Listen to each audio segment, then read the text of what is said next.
This is KUGAN CASSIUS Rifles, even association with Macklin's in Marbella. Fucking hell. Do you like that one? You like that one, Cause do you know what? You texted me earlier on.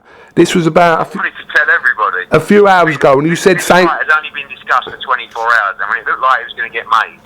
I'm the worst at that's why I've had to stay off Twitter. You know, it's like, you're hiding, Hearn. What are you doing? I'm like, I just want to reply.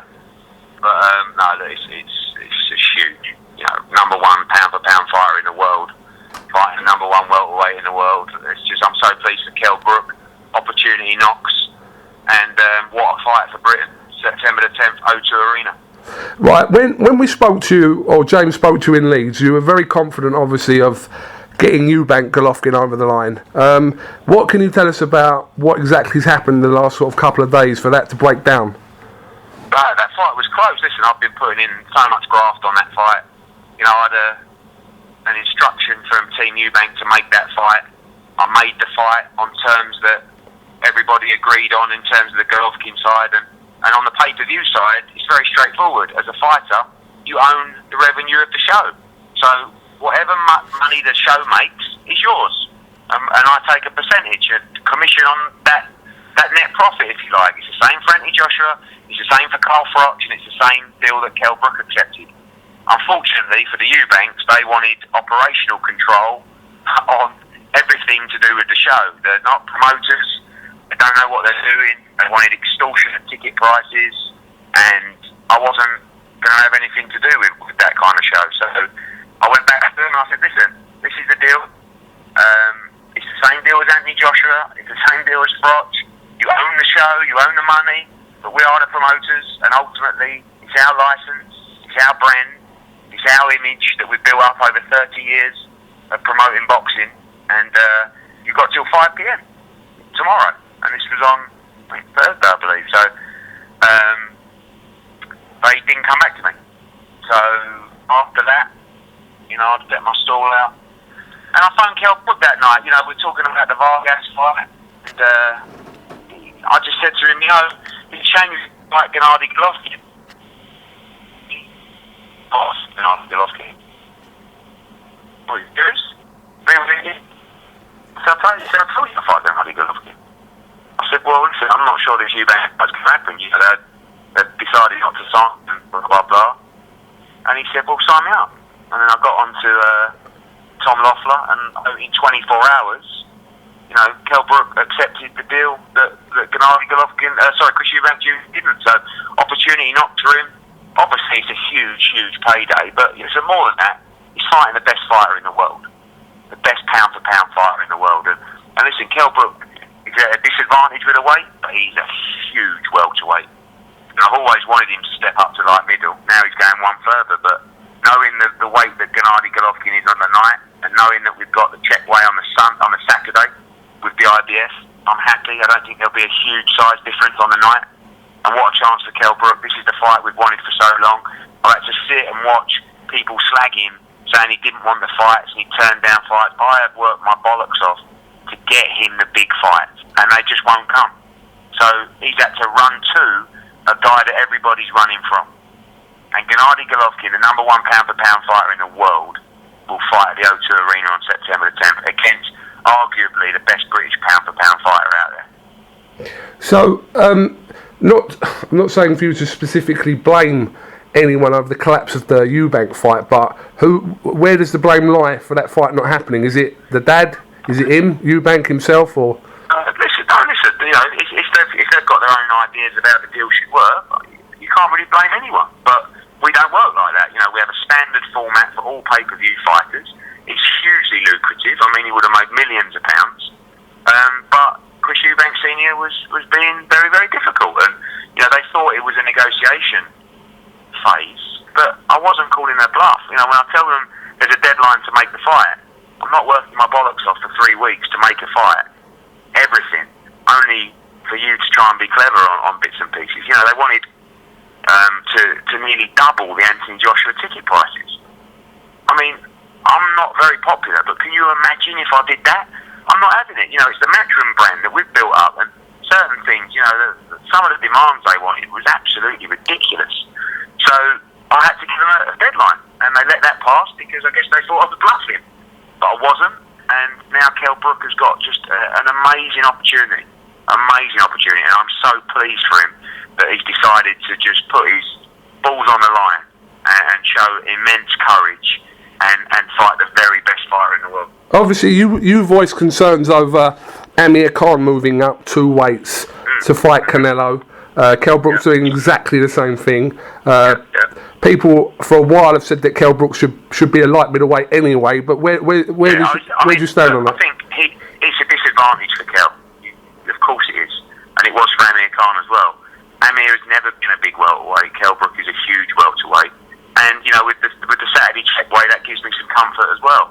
But you know, I'm not too bothered about the size. Kell knows what he's getting himself into. He's still the IBF welterweight champion of the world. That won't change, win, lose or draw. So this is a chance to go and just completely blow the world boxing scene. It's a chance to become the #1 pound-for-pound fighter in the world. How many chances do you get at that in life? So listen, fair play to him. I hope the British public get behind him. He deserves all the respect in the world. What can you say about why the Vargas fight isn't happening? Just we couldn't make this, and we were really close. And I think when I was looking to make the Gennady Golovkin-EUBANK Jr. fight, it was always a struggle because it was 2 pay-per-view dates. It was always going to be messy, but we had to make a fight for Kell Brook, and you know, we were prepared really to go with that and to swallow that. But when this came up, it was a no-brainer. So we moved on for the Golovkin fight. So going back to Eubank Golovkin, this comes down to obviously the purses and the splits were all agreed. It comes down to all the other things that you spoke about literally the other day about what you go through in every contract. Listen, we're experts at what we do. We sit there on a pay-per-view show. We put a budget together with the fighter. We don't exceed that budget. We all work to drive the revenue of the show. The fighter keeps all the money. That's how the pay-per-view works. We don't let a boxer and an ex-boxer set ticket prices. Sports News on the line. We'll have to pick this up in 5 minutes. Oh, I'll pick it back up with you. I'll ring you back. Bye. A second. Just picking this back up with Eddie Hearn. So, have you spoke to Chris Eubank Jr. about this at all? No, I don't speak to Chris Eubank Jr. I'm not allowed. Really? So everything's done. No, everything's done with Senior. I'm sure he'll be disappointed, but you know, he's got a big future, and maybe he can fight the winner. But you know, if the deal's good enough for Kell Brook and Anthony Joshua and Carl Froch, then it's got to be good enough for Chris Eubank. And you know, like I said, I don't mind giving them all the money, but you've got to let me do my thing. And I'm not having a fighter or an ex-boxer tell me who's going to commentate or what the ticket prices are going to be, or you know, who's going to be on the undercard and what they're going to be paid. So we set a budget and we work together to maximise the revenue of the show. It's a really straightforward model. In fact, it's the best model in boxing for a fighter. But listen, it wasn't to be. Opportunity knocks for Kell Brook, and on we go. September the 10th, 35-0 versus 36-0, #1 welterweight in the world against the #1 middleweight in the world, and it's all happening in London town, baby. When do tickets go on sale?